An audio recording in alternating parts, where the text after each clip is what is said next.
forward from here and offset the debt. So, Smoke, like I said, very intelligent. I have a different opinion on this than he does, obviously. I believe that after that unwind happened, people re-levered. I think that there's somewhere between 10 and $14 trillion that's levered from the Bank of Japan that's been put to work in different markets globally, including the crypto market, that will basically be sucked out when this reverse carry trade unwinds at scale. So, again, everybody's entitled to their opinion. Super sharp individual, probably very educated on this topic in order to be able to form an opinion and put it out there publicly. But we do differ on, our thoughts on this. Jeff, appreciate the super chat, my man.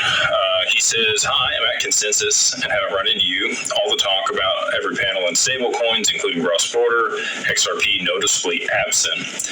Your thoughts, where can I find you? I've been walking around the conference. There's been multiple people that have stopped me and asked for pictures. And, again, I'm just a normal dude. I'm happy if people want to take photos, happy to take time and stop and have a conversation and learn a little bit about them. But yeah, XRP, Ripple has a booth here. I don't know if you went to their booth or not. They also have a very nice billboard that I took a photo in front of that says "Don't Fold XRP."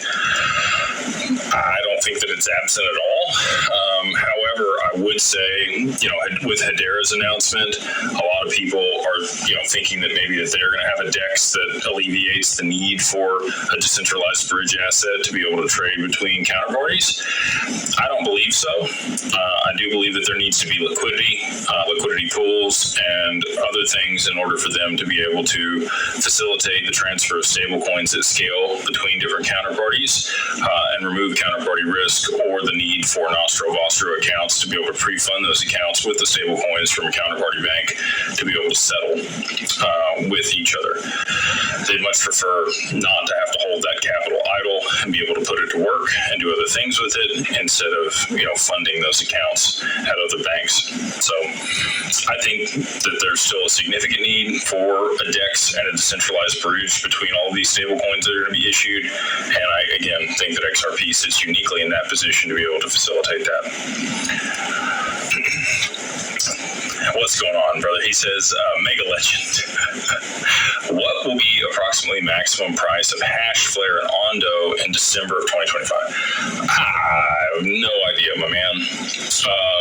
It's all dependent on utility of those networks and what adoption we see. There's a rumor. This is just a rumor that I heard, okay? And it's probably not even true. But somebody was out there touting that Ripple was looking at an acquisition of Ondo. That would be wild to see that happen. When I was at the Ondo Summit in New York earlier this year, they did say that they settle through two separate marketplaces back through the XRPL. They glanced over that slide very quickly when they were talking about it, but it was very interesting to see that. And them on stage presenting it, we settle through the XRPL for tokenized treasuries and other products that we do. So maybe there's some merit to that rumor. I don't know at all. Again, it's just hearsay, saw it on Twitter, figured I'd share it. But would be a very unique and interesting acquisition if Ripple were to pull that off. So back to the price predictions. Again, I'm throwing stuff against a wall here. I have no clue. It's all based on, utility of these networks and the adoption that we see. I think all three of them could do very well. My guess, if I just had to give you a visceral response, would be higher than what they are today. And I know you want numbers so that you can map stuff out. Go talk with a financial advisor. War game it, do some research, and try to figure out, total addressable market cap. What percentage of that total market cap you think that they could capture in that period of time based on how things are progressing, and then you could work back to a number for what you believe those price points will be. All right. We got Bush Wookie. That's an interesting name. They say, appreciate all that you do and your team. Thank you so very much. Thank you, man. Appreciate the kind words and the super chat. And Lots of really good questions tonight. We got Mr. Rick Johnson. Mr. Johnson.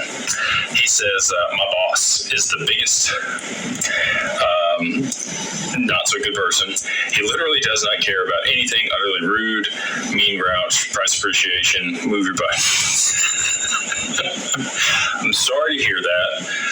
So I've worked for really good managers over the years, and I've worked for other people that just, same deal, did not care about me, didn't want me to succeed, unhappy that they were even at the job, and morale at those jobs was not good.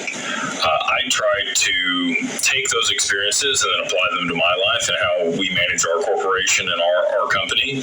I want people to be excited to come to work here. I want them to feel valued. I want them to, and they are valued, right? Like, I want them to really be valued by the company. I want to know about their kids and their family. I want to have, good conversations with people. I want to make sure that they're doing okay personally. And we also want to do cool stuff for people. So we just had everybody here in Miami, all of our C-suite flew in and, had a big powwow.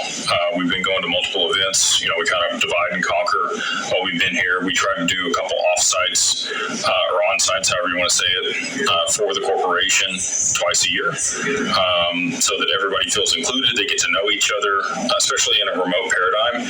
It's difficult to build that camaraderie like you would if everybody came into an office. So, I'm very intentional about how we build the culture here and how I show up for all of our employees. My job is to make sure that they have the resources to be successful in their position. At the end of the day, that's what I'm here to do. We hired somebody because of their expertise and their understanding so that they could execute and do a job. I don't like to micromanage people. Everybody does need to be managed a little bit differently. I try to hire people that will chase the carrot like myself.